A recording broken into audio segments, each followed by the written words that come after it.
Doctor Sunil M ಕಲ್ಲು. ಮೂಲತಃ ಇಂಡಿ ತಾಲೂಕಿನ ಹಿರೇಮಸಲಿ ಗ್ರಾಮದವರು.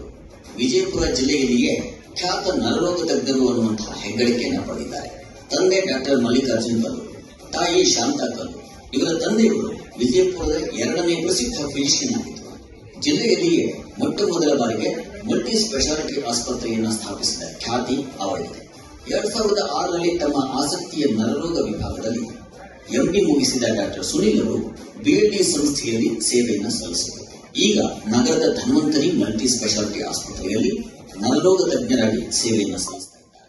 ವಿಜಯಪುರದ ಮೊಟ್ಟ ಮೊದಲ ನರರೋಗ ತಜ್ಞರು ಎಂಬ ಖ್ಯಾತಿ ಇವತ್ತು. ವಿಜಯಪುರ ಜಿಲ್ಲಾ ನರರೋಗ ವೈದ್ಯರ ಸಂಘದ ಅಧ್ಯಕ್ಷರು ಹಾಗೂ ವಿಜಯಪುರ ಹಾಕಿ ಫೆಡರೇಷನ್ ಅಧ್ಯಕ್ಷರಾಗಿ ಕೂಡ ಕೆಲಸ ಮಾಡ್ತಾ ಇದ್ದಾರೆ ಡಾಕ್ಟರ್ ಸುನಿಲ್. ಕಡುಬಡವರಿಗೆ ಅನುಕೂಲವಾಗಲಿ ಅಂತ ಉಚಿತ ಒಪಿಡಿ ಸೇವೆಯನ್ನು ನೀಡಿದ್ದಾರೆ.